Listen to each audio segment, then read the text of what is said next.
You know, tell these stories to your children. You know, they make sense to them. And everybody went. After a few moments, the children came back, except for Suhail.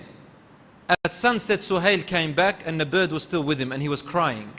And the Imam said, why are you crying and why is the bird still with you?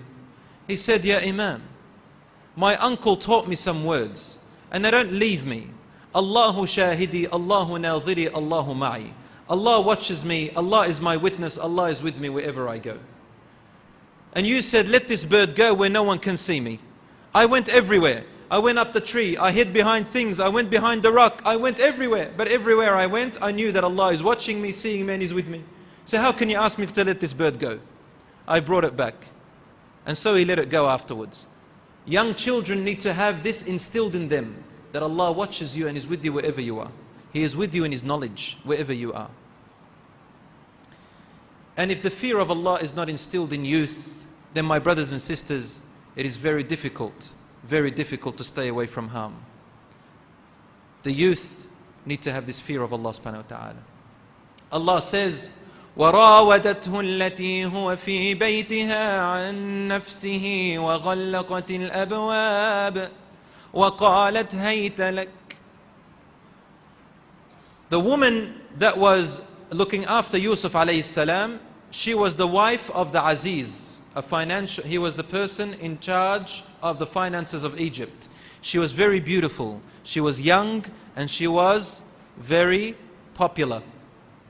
She was rich and she had power.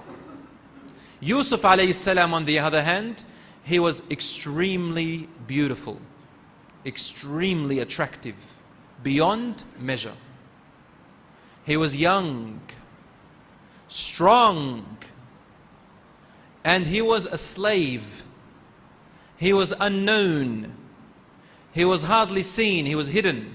So, he had nothing to fear. He didn't fear about his reputation. He had no reputation. He didn't fear that people will watch him. He was not watched. He didn't fear that he will be imprisoned because the woman had power to keep him away from prison. He was inside the house, so no one was watching him. He had this woman come into the room and she locked the door and she said to him, do as you please with me. Do as you please with me. So he had the opportunity with a young woman full of power, full of richness, and there was no reputation to be worried about. He was a slave that even if people did find out that he had committed zina with Allah, no one would care. He's a slave. In fact, Imra'atul Aziz, she has more to lose because he is a slave and she is a noble woman. How would a noble woman, seduce a slave? He had all the opportunity, brothers and sisters. More opportunity than any one of you could ever have. And in fact, he had nothing to fear. Nothing to lose.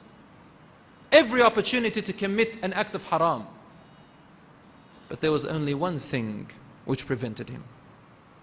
Who knows what that is? Huh? What was it that he feared? قال معاذ الله. Why? What does that mean? He said, قال معاذ الله. He said, I seek refuge with Allah.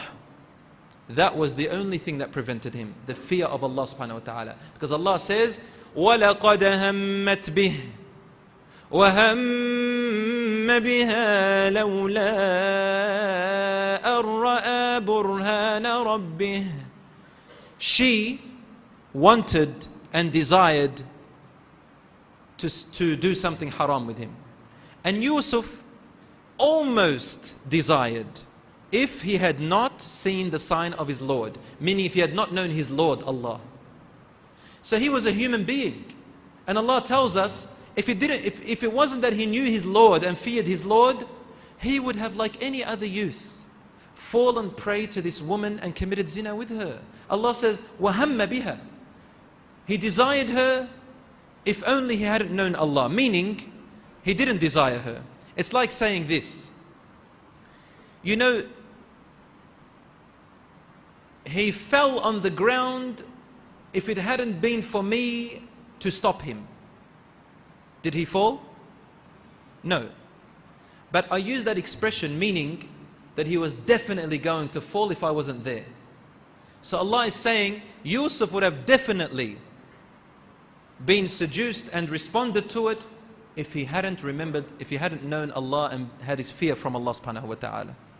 So for young people, we have to entrench in their hearts from a young age muraqabatullah, the watchfulness of Allah subhanahu wa ta'ala. This is the only thing really that stops them. So Yusuf alayhi salam, he was seduced, and the women of, and she even chased him, and you know the story. The women of Medina, they said, whoa, what's this? She is seducing her slave, she's gone crazy. So she brought them, and she gave them fruit to cut and to eat. And then she asked Yusuf alayhi salam to come out in front of them. They thought he's a slave that looks like any other slave. But when they saw him, akbarnahu, they said, whoa, what great man he is. Akbarnahu. وَقَطَّعْنَ أَيْدِيَهُنْ. And they didn't even realize that they were repeatedly cutting their hands over and over again because they were hypnotized by his looks. وَقُلْنَ حَاشَ لِلَّهِ مَا هَذَا بَشَرًا. They said, whoa, glory be to God, this man is not a human being, but he is an angel. And then they noticed that they were cutting their hands with the knives. قَطَّعْنَ means they cut it repeatedly, not once, not twice, more than 3 times over, of his beauty. Brothers and sisters, what are we compared to Yusuf alayhi salam? Allah brings him as a role model for you.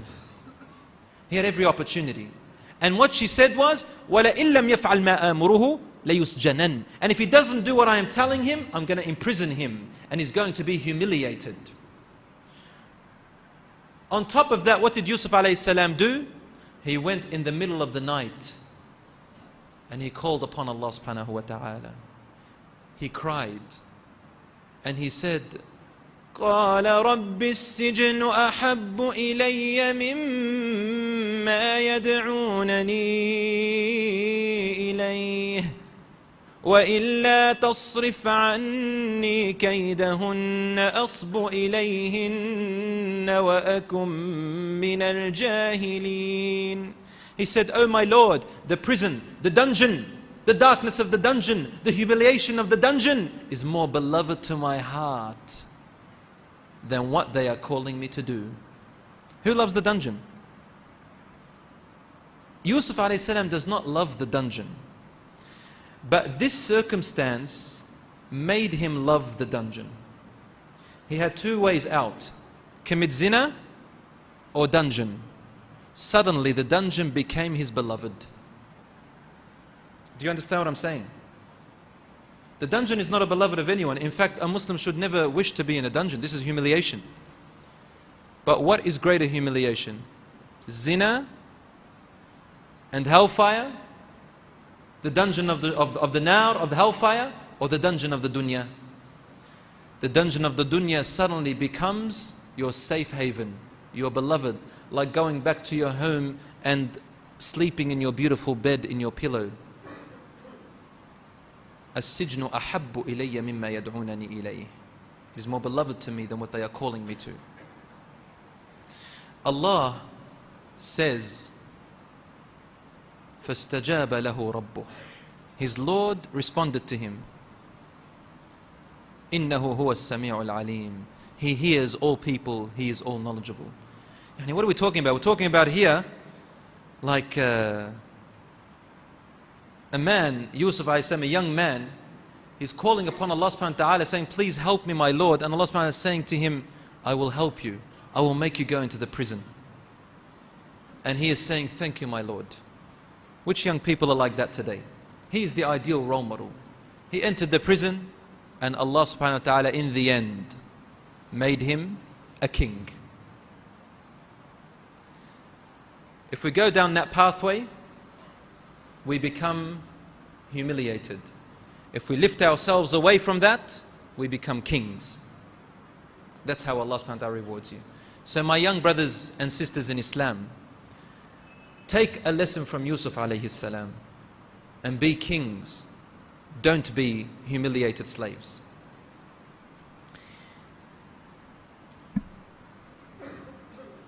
Al-Rasul sallallahu alayhi wa sallam said, يأتي زمان على أمتي القابض على دينه كالقابض على الجمر. There shall come a time among my ummah where the person who is grasping onto his religion is like a person grasping onto a coal from fire. This hadith is in Muslim. When you hold on to a coal of fire, is that easy or hard?